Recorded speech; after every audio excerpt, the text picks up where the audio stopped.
Millions of frontline workers keep our economy running and are provided with the latest technology to do their jobs.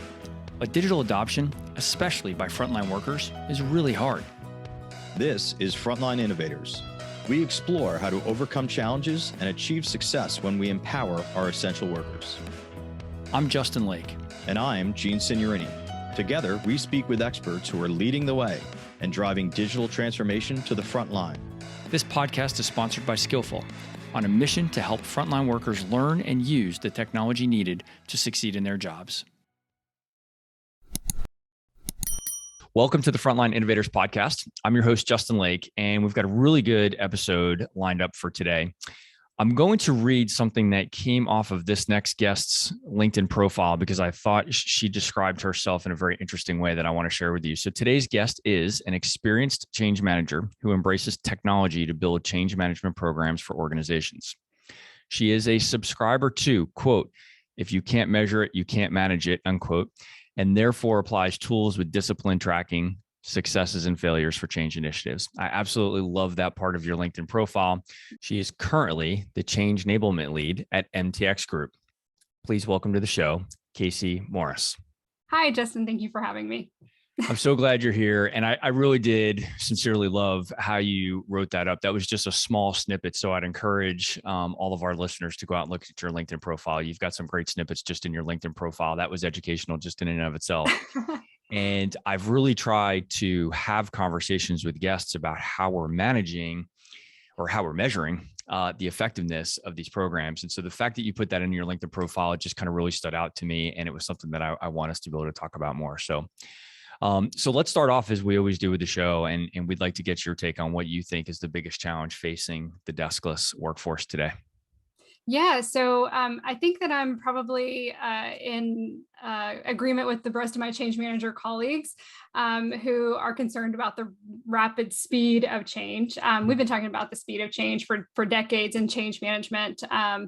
But I think that after evaluating some of the clients I've worked with and companies I've worked for frontline workers, it's not so much the pace of the change that they struggle with.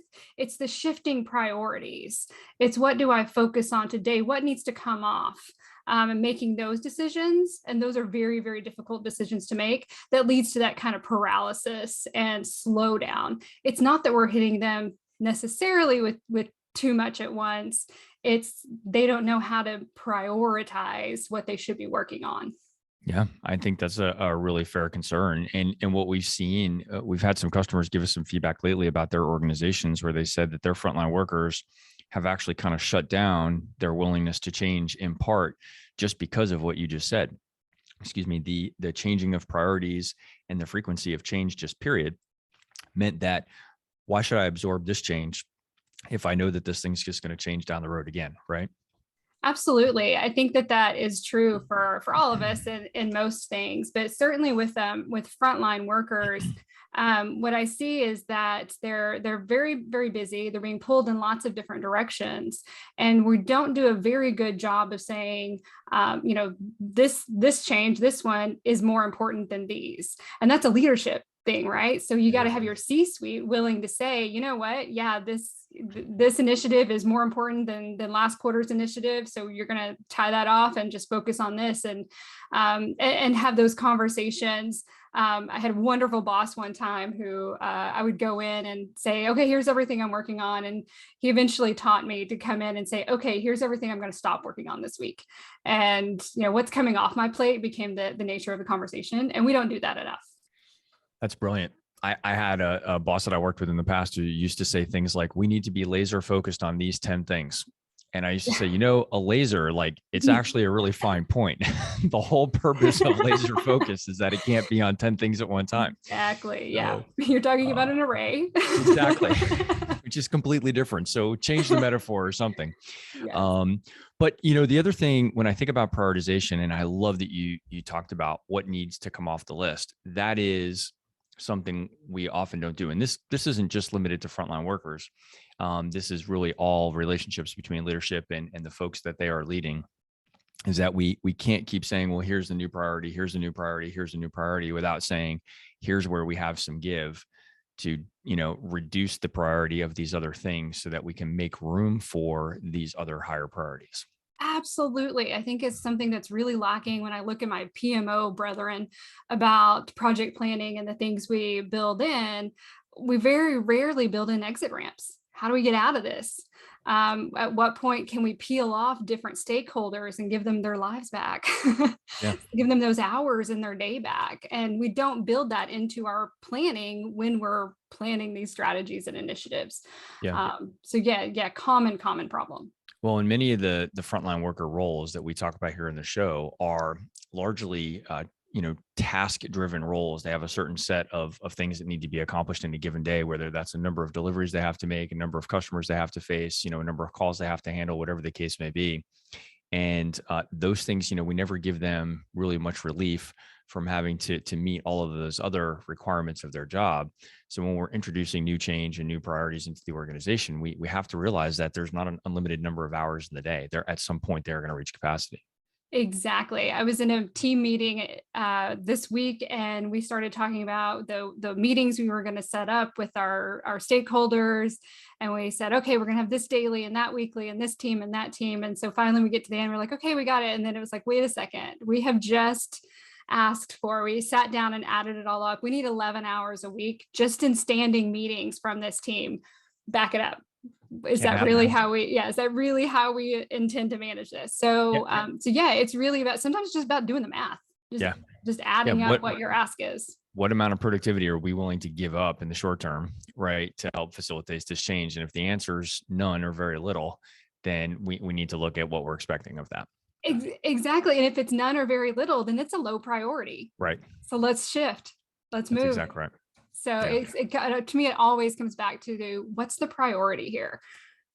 That's awesome. All right. This has been a great start. So let's give the audience a little bit of background into who the heck you are. Tell us how you came into the role that you're in today, and a little bit about your history and kind of what makes you you. Yeah, so I got into change management like most people did. I fell into it. I was working with communications, and I was reaching out to people I was going to communicate with. And I said, hey, how is this really going to impact you? Because I'm trying to write a good communication here. And someone was walking by my desk and they said, what are you doing? And I explained what I was doing. They were like, oh, you're doing change management. You're doing an impacts assessment right now. And so I went home and I Googled what change management was because I had no idea. And it's, that was 12 years ago now. So I've mostly worked in oil and gas. And end to end from the pipelines and all the way down to the gas stations for 3 different companies. And then recently I feel like I've done everything I can in oil and gas. And so I moved to MTX to work in public sector. So now I'm working mostly with state governments. So what is it about change management that drew your attention? Well, I think that, so my bachelor's degree is in history and anthropology, and I've always been drawn to the social sciences. And that's really what hooked me in. Was change management is really the marriage of all the social sciences. We talk about context and culture. Well, that's history and anthropology. We talk about the emotional change curve. What are people experiencing emotionally? That's psychology. We talk about how, microcultures within your team. Okay, that's sociology. So for me, it was very much here is a fun application of the things that I did in academia. So that's really what hooked me in, and I fell in love with it, and I can't imagine doing anything else. Yeah. So are you still working with oil and gas customers today, or have you now had exposure into other industries as well? Yeah, no, I'm strictly governments. So I'm totally in the public sector now. I've learned a lot. It's very different. Okay, that's good. Can you share, before we go back to some of the other questions that I would normally like to ask you, I'd actually like to get your take on what you see as the difference. I mean, I have some perceptions of my own about what's different about, kind of public versus private market, companies, but I'm curious to get your take on that from an OCM standpoint. Yeah, so the biggest change for me with the stakeholders is the method of accountability. In the public sector, there are obviously laws, and governance that is much more strict, that comes with penalty of jail time.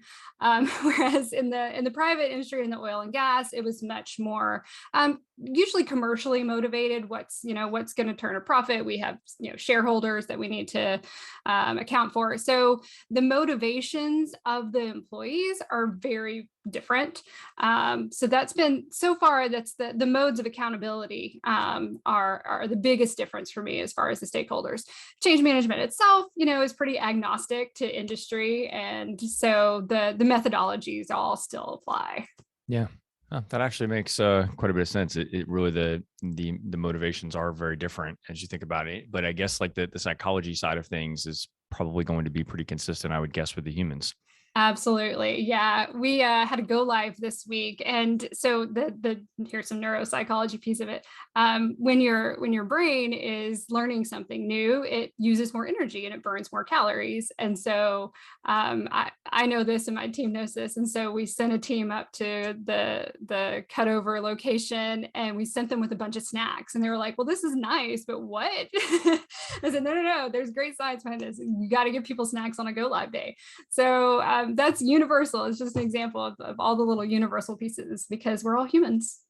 So I think that's going to be the quote of this podcast already. We're just getting started, that you've got to give people snacks on Go Live Day. I love that. For anybody who's listening to this show, take that note. And your chances of success increase by at least 5x with that tidbit. I love that. Yeah. We got to get some data behind that, but yeah. Yeah, that's good. So let's go back to what we talked about in the beginning, the pace of change, the prioritization of change with the men and women on the front lines. When you think of the end user population of folks that you've been working with throughout your career, what do you think they're thinking is the biggest challenge that they're facing? Do they verbalize that it's the prioritization of leadership, or do you think that they would have a different way of articulating those concerns? Yeah. So one of the things I hear is what now? So I think that there is this, especially the last couple of years, everyone is emotionally prepared for what next, because we've just been inundated with change.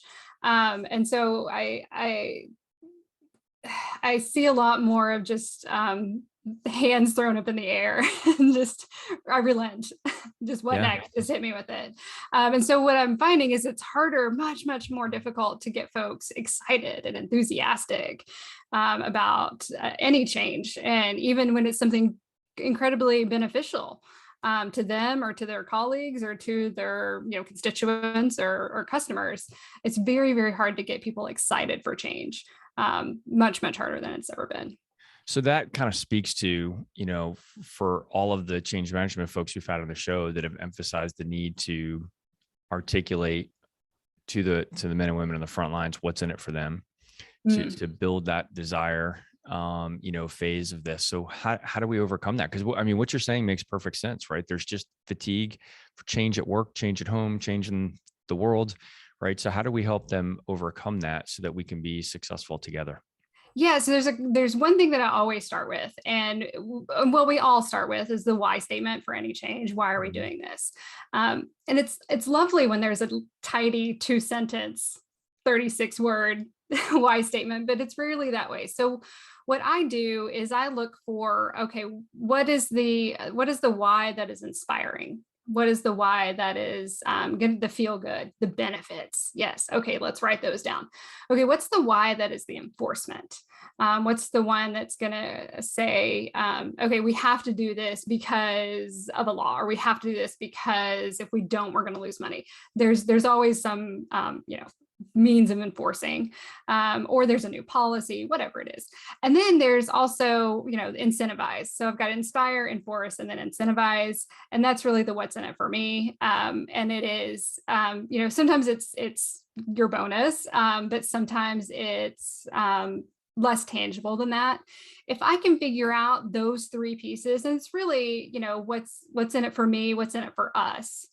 and what's in it for everyone. And if I can figure those out and get them articulated, then that really, really helps to communicate. So then once I've developed those statements, every communication, every talking point, every slide deck has at least one of those in it. So I'm constantly and consistently hitting them with, here's why we're doing this, here's why we're doing this, here's why we're doing this. That helps. As people, especially trying to hit everyone where they are. So my emotional, empathetic folks love that inspire column. My accountants, my data-driven folks really love the enforce column, and that's what they respond to. So it's not just about finding that, why are we doing this? Well, obviously the terrible one is because I said so, but it's so much more deep than that. So I've spent a lot more time just developing those and discussing those with leaders all the way down to individual stakeholders. Yeah. One of the things that always it's come up on in these conversations fairly often is that I sometimes with the men and women on the front lines, there may be very little in it actually for them. When you said this before, what's in it for us? It may be more of a collective, right? Here's what's in it for the company. And sometimes I think it may be hard to make that connection to the men and women on the front lines that are most impacted, because to them, it may be a net increase in difficulty or a net increase in effort.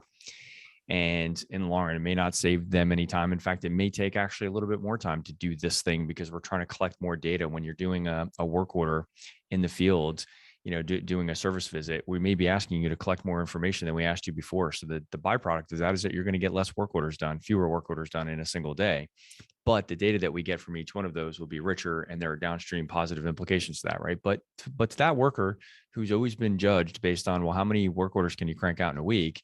We may actually be penalizing them in some way. And I wish there was an easy answer to overcome that. But I think sometimes it's just, having to connect back this change to the bigger picture in the organization. I'm just not sure that they're always receptive to that. Maybe they don't care. Maybe the culture doesn't lend itself to them caring. I don't know. What are your thoughts on that?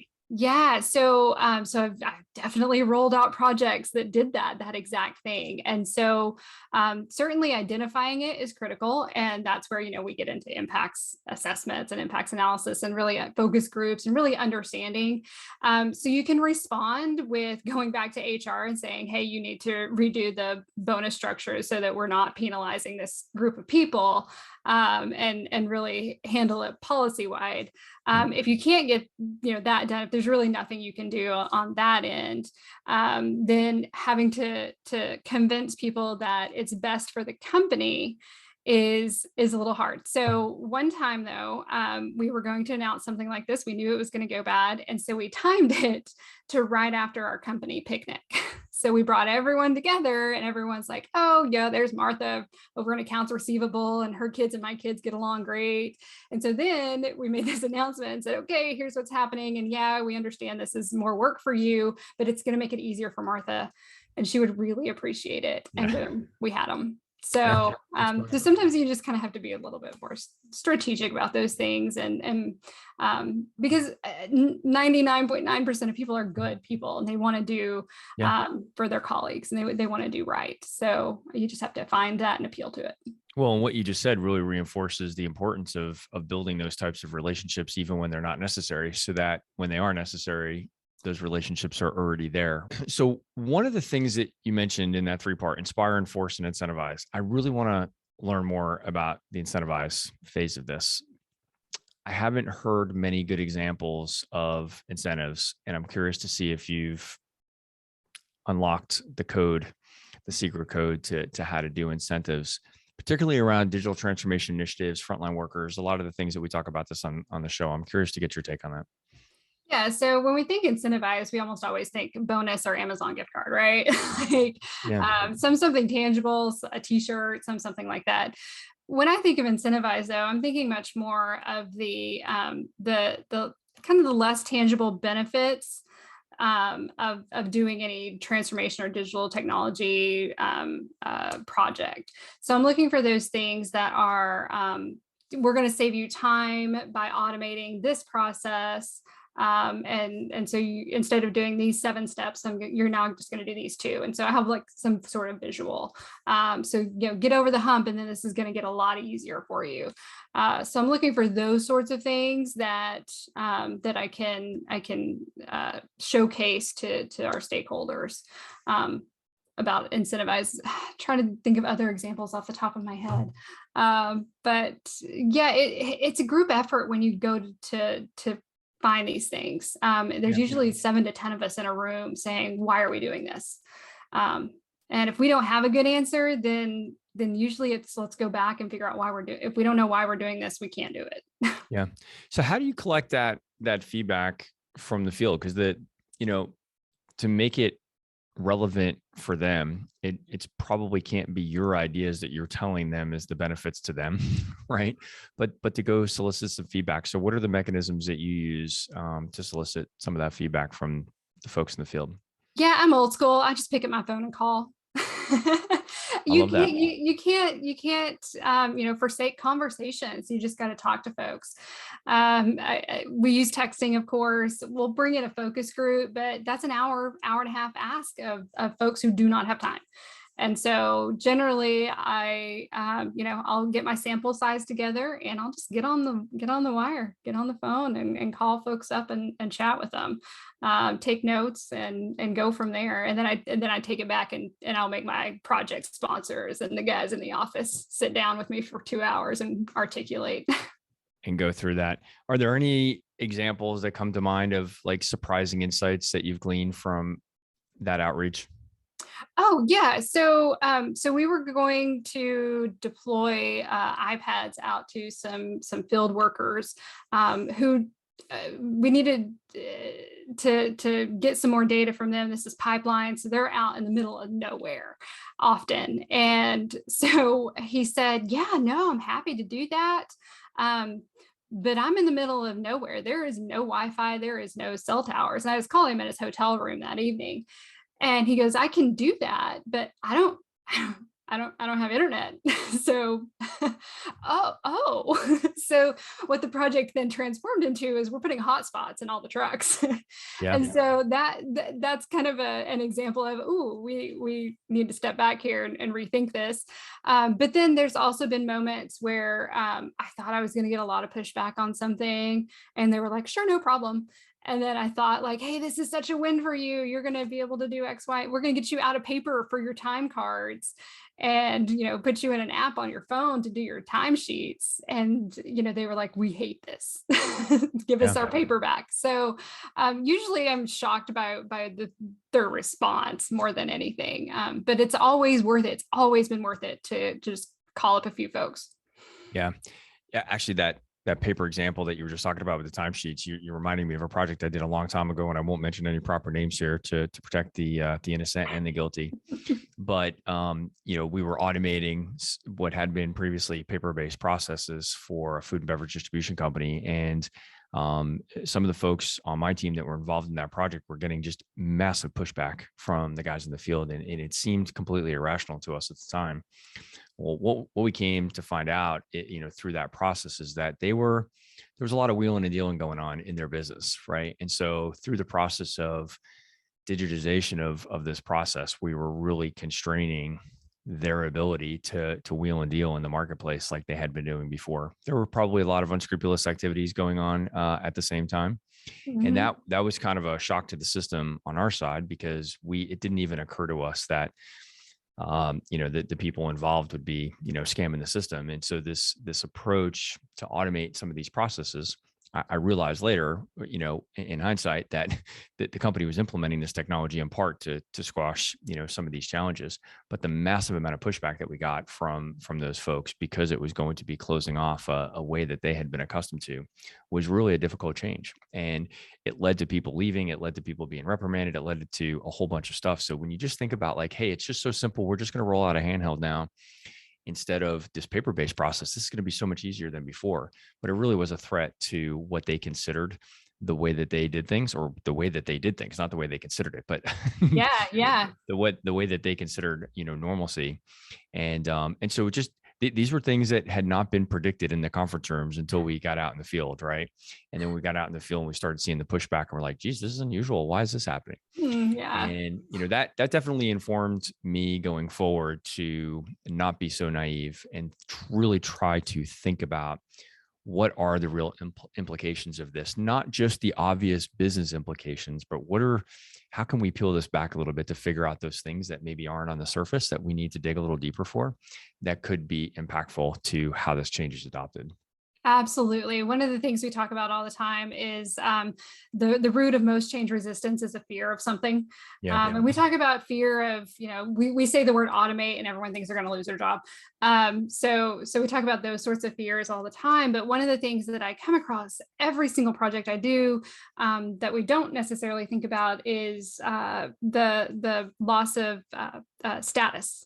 So there's always, in any group, in any organization, there's always that guy, the guy, Yes. capital T, capital G, the guy, right? He knows how to do it.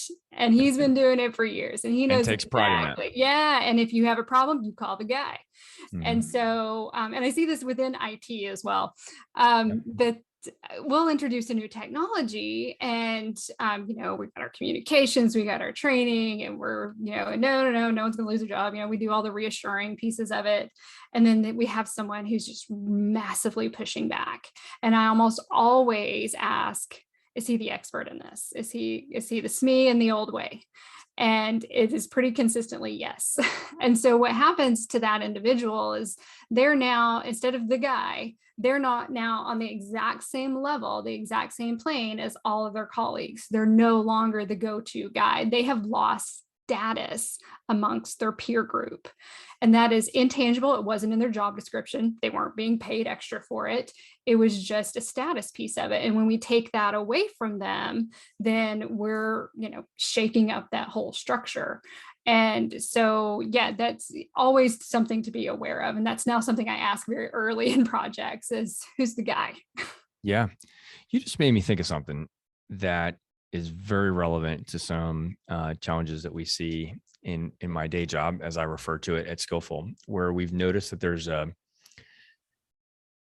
gap between more senior level, mid-level, and senior level leadership and the men and women in the front line. And that gap exists in the point of that frontline leadership, supervisors and managers that are really a key stakeholder in helping to facilitate change with the men and women in the front line. And what we've noticed is sometimes they've kind of sabotaged some of the programs that have been put in place to help support the men and women on the front lines. And you just gave me an idea that I'd love to get your take on, and I'd love to hear our audience respond to this. Reach out and text to me or put it on LinkedIn or something. But I'm curious to think, might sometimes the men and women on the front lines, the supervisors and managers, might they sabotage corporate initiatives because they see it as taking away their status?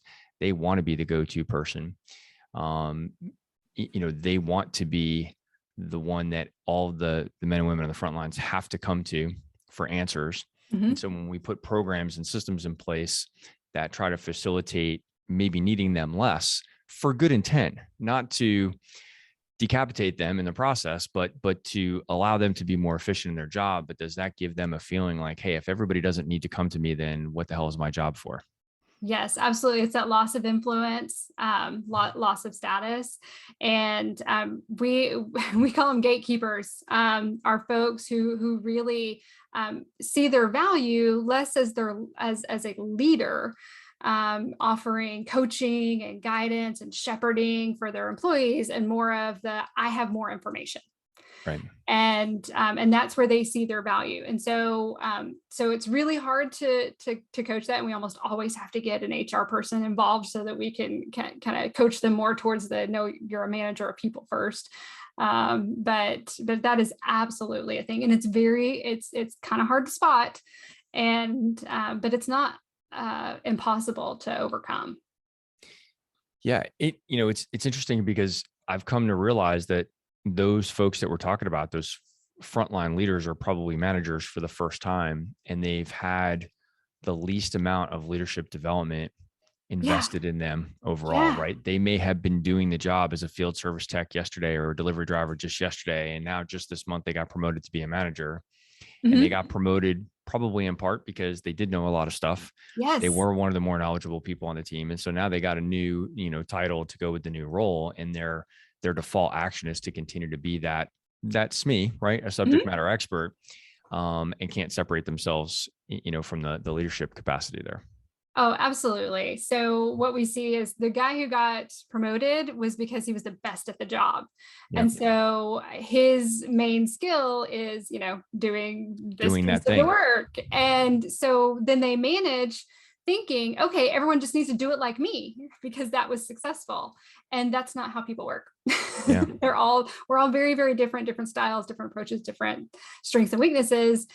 And a good manager understands that and can maneuver his team.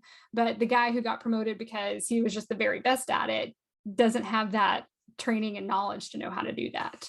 Huge gap in leadership principles. This topic probably falls into the long list of things now that I've come to realize in the podcast is something that probably should have been more obvious, which is that, the path to successful digital transformation with the men and women on the front lines might involve leadership development for the men and women on the front lines, for those supervisors and managers who are first-time managers. And we're putting a pretty big burden on their shoulders. We're expecting a lot of them. And right now, a lot of our customers are telling us that those folks in those jobs are even more constrained than they would be because they're actually filling in for headcount that they can't fill, or that they've got such massive turnover issues. So they're trying to be a manager, perhaps being a first-time manager, trying to develop as a leader, and they're also having to still do the job that they just got promoted out of, right? So there's just so many things competing for their attention and priority that, we are expecting a lot from them. Exactly. And then it goes back to that question, what's the priority? Do you need Right. them to lead a team, or do you need them to continue to produce, their KPIs? So what's their priority? And I think some customers would say yes. right. So Yep. yeah, both of those things are priorities, right? Yes. And that I understand it. It makes perfect sense, but we have to help them really choose and be more selective, because at the end of the day, there's not infinite time and infinite brain capacity, right? So we do really need to do a better job of prioritizing. So it's interesting to kind of circle back around to your first comment. Yeah. It's shifting that conversation to what's coming off. Yeah. All right. So we're already coming up. This is really going particularly fast. And there was one thing that you and I had talked about when we first got a chance to meet, and you talked about giving stakeholders a vocabulary. And I'd really like to share your perspective on that, because I think that's so important. And it's something that we've dealt with at our company. And, we have a relatively small organization, but even just making sure that we're all using the same terminology and stuff, we've recognized the importance of that. And so in a larger organization, I imagine it's even more important. Share with me your thoughts on that. Yeah, so we try to make change managers out of everyone. We all have to manage our own personal changes, and so as much as we can teach our stakeholders the vernacular to be able to express and understand both where they are in that, again, that emotional change curve, and like, oh, I'm in denial right now, or I'm angry about this, but I'm going to get curious later. That piece of it can be helpful, but also understanding the nature of the change itself. So we talk about hey, we've got this change that's coming up. This is a simple installation. Windows is a great example of this. We all have to do Windows updates, right? Yeah. And Office updates, major organizations. And so it's very much this is an installation. This is a simple, you're going to come in, we're going to do some communications, of course, you're going to get some training resources available to you, but this is a simple install. We need you to continue doing your job the same way you did, as efficiently as possible, the least amount of disruption possible for you. That's what we're going for. Great. And so that manages their expectations. Okay, this is I just need to keep going. But then we have other changes that are transformational. We're really trying to implement things, and we need them to change their mindset about things, their behaviors, meaning that today I see A plus B equals C. Tomorrow I see A plus B, but it's an equal D now. I need to think about it differently. I need to reach a different business conclusion. So I need a different mindset on this. I need to approach it differently. So for those, we're very clear on, we are implementing a new strategy, a new initiative. The technology is then secondary. it becomes the tertiary, not quite least important piece, but very much hey, we need you to think about this differently. Those sorts of projects require a lot more change management, obviously, a lot more tools and tracking, and we get into change agent networks and influencers, and it's a lot more in depth, and that making that distinction with them, hey, this is an installation or we're doing a full implementation, it manages their expectations and helps them know, okay, here's the capacity, here's what's coming. So yeah, just teaching them some basic words in the change world helps a lot. It's fantastic. One of our guests said that, change management is effective in the organization when you stop specifically talking about change management. And I thought that was kind of interesting. And it feels like not that you're actually getting away from change management, it's just because it becomes so ingrained in the culture of the organization that it's not something that you just like add on as a line item to a project plan, but it actually just becomes ingrained in the organization. And I feel like what you just said about the way that you communicate and the way that you standardize on the vocabulary would be a critical component to that, so that everybody can be speaking that literally the same language and just really get on the same page. Mm-hmm. Yeah. It's critical to give people the tools, the language to be able to be heard. So we work on that quite a bit, just giving folks when we go to our leaders and have our leadership meetings and we say, okay, how is this going with your team? We'll whip out the good old change curve and say, where are they? Plot us. How do you feel like your team is as a whole? What about the individuals? Because that gives them that visual, but the language, and it gives them the endpoint. So if we happen to hit them on a day where everybody's in anger mode, they're out of denial and they're in anger, then that's a sad meeting unless we can show, okay, great, they're making progress. They're out of denial, they're in anger. Next is going to be curiosity. Let's go. And so here's how we can help you get them out of anger and into curiosity. And so until we reach, realization and adoption at the end. So yeah, those tools are incredibly helpful, and it helps managers and leaders be better managers and leaders. Right. Again, I'm kind of reiterating something I said before, but I think that's been one of the biggest kind of aha moments for me as the host of this podcast and listening to professionals like you and just some of my own firsthand experiences in understanding that digital transformation is definitely not about the technology, and it's not just about the end user that we're expecting to adopt the technology, that there's so much around the overall organizational effectiveness around the men and women that support those other men and women that, we've got to get it right. Otherwise we leave, massive gaps in the plan. And then we kind of sit back and wonder why things aren't going as well as they could have been. Right. Yeah. I try to always start with the business side of a change. I want to understand what the business process is before I understand what the technology is. Because working with my BAs and getting our business side of this figured out, that's their language. They don't speak technology. They speak, what's my business process? And so when I can figure that out, then the technology piece comes in easier, because it's easy to map those two together. Yeah, that makes a lot of sense. Casi, thank you so much for joining me on the show today. It's been a great conversation. I knew from the minute that I met you, you were going to have a lot of energy and enthusiasm on the show here. So thank you for bringing all that with you today. You bet. So happy to be here. Thank you. Excellent. Well, I do need to wrap it up there. For the audience, I hope you found this conversation as enjoyable as I have. And if so, please share and rate the podcast. 5-star ratings help ensure that it gets promoted to other professionals like you that are innovating on the front lines.